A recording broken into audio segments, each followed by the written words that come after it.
Market जा रही थी क्योंकि मुझे फ्रूट्स और वेजिटेबल्स खरीदने थे, और फिर मैंने रियलाइज़ किया कि आजकल मार्केट में जो सब्ज़ी वाले होते हैं वो भी इंग्लिश में बातें करते हैं, वो भी फ्रूट्स और वेजिटेबल्स का नाम इंग्लिश में लेते हैं। तो कितना ज़रूरी हो गया है, राइट, कि फ्रूट्स और वेजिटेबल मतलब फल और सब्जियां, इनके नाम आपको इंग्लिश में आए। तो चलिए आज यही सीखेंगे हम फ्रूट्स और वेजिटेबल्स के नाम इंग्लिश में, ताकि अगली बार जब आप शॉपिंग जा रहे हो तो आप इंग्लिश में अपने पसंद के फ्रूट्स और वेजिटेबल्स खरीद सकें।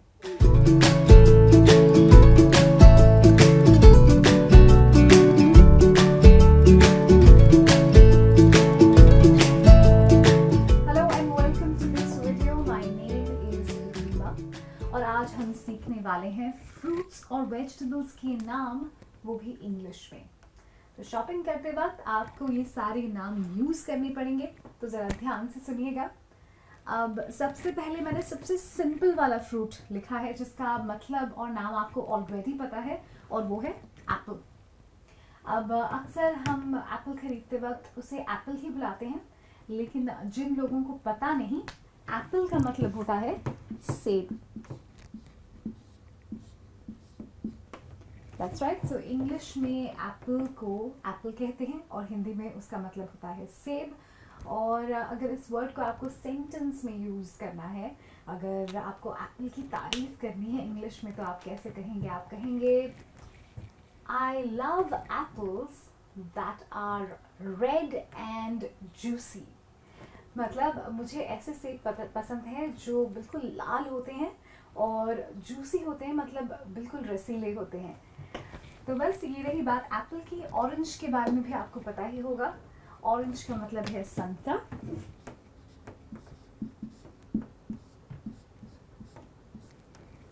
और संतरे को अगर आपको सेंटेंस में यूज करना है ऑरेंज को, तो आप कह सकते हैं कि oranges are great for health because they contain vitamin C. मतलब संतरे जो होते हैं वो सेहत के लिए बहुत अच्छे होते हैं क्योंकि उसमें सी विटामिन होता है जो सेहत के लिए बहुत अच्छा होता है।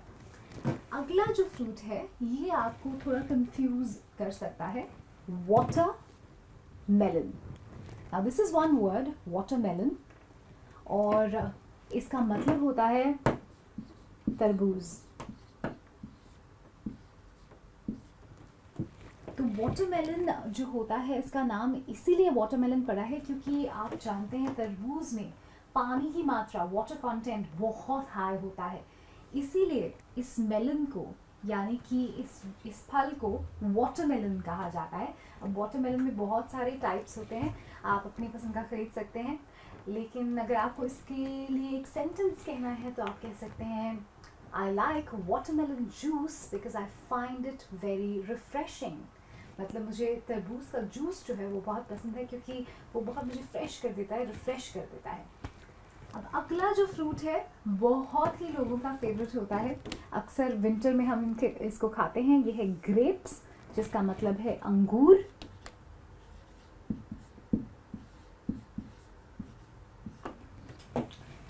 तो अगली बार अगर आप ग्रेप्स खरीदने जाएंगे तो आप सब्जी वाले से क्या कह सकते हैं इंग्लिश में? आप कह सकते हैं can I buy a bunch of grapes please, क्योंकि ग्रेप्स जो है वो हम एक अंगूर कभी नहीं खरीदते हैं, we never buy one grape, we always buy a bunch of grapes. एक पूरा गुच्छा होता है ग्रेप्स का जो आप खरीद के लाते हैं किलो के भाव से या आधे किलो के भाव से।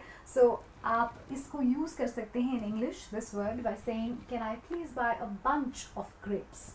और अगर आप सुपरमार्केट वगैरह जाते हैं तो अक्सर बोर्ड्स लगे होते हैं फ्रूट्स के इंग्लिश में, तो अगर आप इंग्लिश नाम जानेंगे फलों का तो आपको आसानी होगी। तो अगले जो फ्रूट का नाम है वो है बनानास। ये तो बहुत ही कॉमन है, इसका मतलब है केला।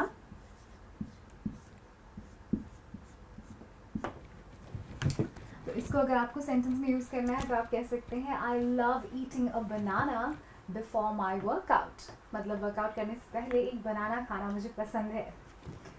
मूविंग ऑन, सबके favourites, the king of fruits, mangoes. That's right, इसका मतलब होता है आम। एंड आई एम श्योर कि गर्मियों में हम सभी आम एंजॉय करते हैं, मैंगोज एंजॉय करते हैं। तो अगली बार अगर आप सुपरमार्केट जाएं तो आप उन्हें पूछ सकते हैं can I please have a dozen mangoes, जिसका मतलब है मुझे 1 दर्जन आम चाहिए। अगर आप इसको प्रैक्टिस करना चाहते हैं तो बहुत ज़रूरी होगा कि हर बार जब आप शॉपिंग के लिए जाएं अपनी डेली ग्रोसरीज के लिए, तो आप इन सारे वर्ड्स को यूज़ करें सेंटेंसेस में, तब जाके ये वर्ड्स आपके माइंड में फिट हो जाएंगे। अगला वर्ड है गुआवा। गुआवा, अगर आपको ये वर्ड अनफेमिलियर लग रहा है तो बिल्कुल घबराइए मत, ये तो हमारा अमरूद है।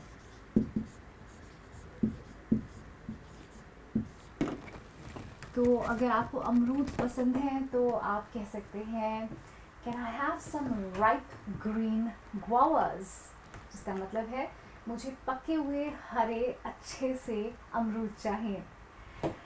मूविंग ऑन, अगला जो है वो है पोमेग्रेनेट। अब पोमेग्रेनेट जो होता है वो होता है अनार। बहुत सारे लोग इसे पोमोग्रेनेट कहते हैं, जो कि करेक्ट प्रोनाउंसिएशन नहीं है। It's a pomegranate and it is अनार। तो आप कह सकते हैं कि I want a nice ripe red pomegranate. और अक्सर pomegranate juice is very good for health. तो पोमोग्रेनेट की बात हो गई है, तो इसी के साथ मेरी जो फ्रूट्स की लिस्ट है वो भी ख़त्म हो गई है। लेकिन डोंट वरी, आपको कहीं नहीं जाना है, क्योंकि अब वेजिटेबल्स की लिस्ट आ रही है। आई एम श्योर कि आप सबको पता है कि vegetables are very good for health. तो मैंने बहुत अच्छी कॉमन सिंपल वेजिटेबल्स की लिस्ट बनाई है। सबसे पहले I have for you spinach. Spinach से अगर आपको कंफ्यूजन हो रही है तो लेट मी टेल यू, ये आपकी सिंपल पालक है। So every morning a glass of spinach juice is great for health. मतलब हर सुबह पालक का जूस पीना सेहत के लिए बहुत अच्छा होता है। Moving on, potatoes. अब आई एम श्योर कि ये आपको ऑलरेडी पता है, पोटैटोज होते हैं आलू। तो आलू यानी कि पोटैटोज को बहुत सारे लोग पोटैटो कहते हैं या पोटैटोज बोलते हैं, जो कि बिल्कुल ही गलत है। इट इज़ पोटैटोज, ये प्रोनाउंसिएशन है, फिर एक बार सुन लीजिए, it's potatoes. Okay, so sentence में मैं कह सकती हूँ potatoes should not be eaten regularly as they contain a lot of starch. मतलब हर रोज आलू नहीं खाना चाहिए क्योंकि उसमें काफ़ी स्टार्च होता है। मूविंग ऑन, कॉलीफ्लावर जो कि होती है हमारी गोभी।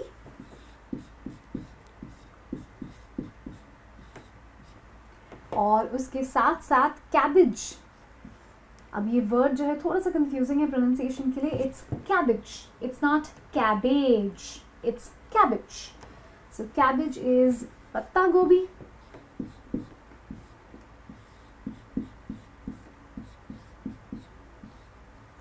तो कैबिज को अगर मुझे सेंटेंस में यूज करना है तो मैं कह सकती हूँ I love including cabbage in my salad. मतलब मुझे अपने सैलड में पत्ता गोभी को डालना बहुत अच्छा लगता है। और फूल गोभी की बात हुई तो फिर तो इंडियन क्विजीन की भी बात होगी ही। Gobhi parathas, I think they are universally famous now, so you can actually say I like eating cauliflower parathas, they my favourite breakfast. तो बस ये बात हो गई कॉलीफ्लावर और कैबेज की, पोटैटोज की, स्पिनच की। लेकिन इन सब का मज़ा without ginger, without coriander, without onions बिल्कुल ही नहीं है। तो जिंजर होता है अदरक।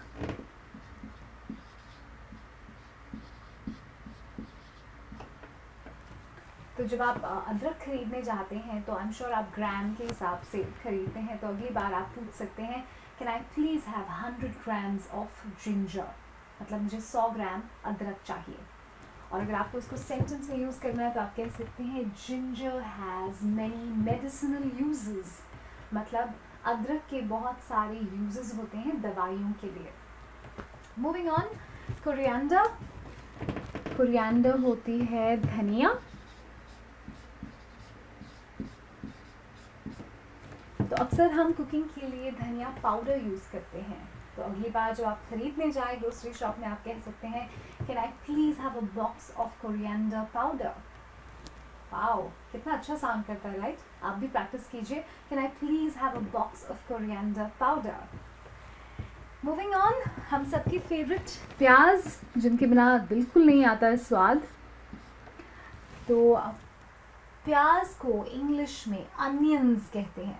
अब स्पेलिंग अगर आप देखें तो इसमें ON आता है, लेकिन फिर भी आप इसको ऑनियंस नहीं कहेंगे, आप कहेंगे onions. It's subtle and it's simple, onions. तो अनियंस होते हैं प्याज। एंड यू नो, प्याज तो सबके फेवरेट हैं, बट सेंटेंस में अगर मुझे यूज़ करना है तो मैं कहूँगी onions make me cry. Obviously जब प्याज कटते हैं तो सबको ही रोना आता है, तो इसलिए मैं कहती हूँ अनियंस मेक मी क्राई। तो इसका मतलब है कि मुझे प्याज से रोना आता है। मूविंग ऑन, करी लीव्स यानी कि करी पत्ता।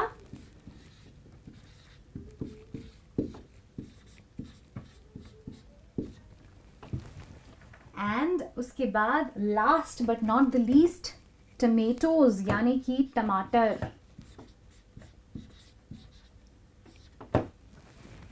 तो टमेटोज जो है वो बिल्कुल पोटैटोज की तरह प्रोनाउंस होते हैं। तो जैसे कि ये पोटैटो नहीं है, उसी तरह ये टोमेटो नहीं है। सो पोटैटोज होते हैं, उसी तरह से टमेटोज होते हैं। तो इस प्रोनाउंसिएशन को आप ज़रूर याद रखिएगा, इट्स टमेटोज। और करी लीव्स होते हैं करी पत्ता। अब आपने जान तो लिए सारी सब्जियों के नाम, तो चलिए जल्दी से हम इन सबको एक सेंटेंस में यूज़ करते हैं। Whenever I go for my weekly grocery shopping, I buy 1 kg of tomatoes, 100 grams of curry leaves, 1 kilo of onions, a bunch of coriander leaves, 100 grams of ginger, 1 cabbage, 1 cauliflower, a kilo of potatoes and a bunch of spinach. तो चलिए हो गई आपकी हफ्ते की grocery shopping. तो जब तक आप इन वर्ड्स की आदत डालेंगे, थोड़ा सा वक्त तो जाएगा, लेकिन प्रैक्टिस करते रहना है आपको। आई रियली होप कि आपने ये लेसन एंजॉय किया है अबाउट फ्रूट्स एंड वेजिटेबल्स। बहुत ही इजी लेसन था मेरे ख्याल से, और बहुत ही रेलेवेंट लेसन था। तो अगर आपने ये वीडियो एंजॉय किया है तो प्लीज़ हमारे चैनल को सब्सक्राइब कीजिए। मैं बहुत जल्द लौटूंगी with another video for you. Till then, this is me Ruba signing out, saying good bye.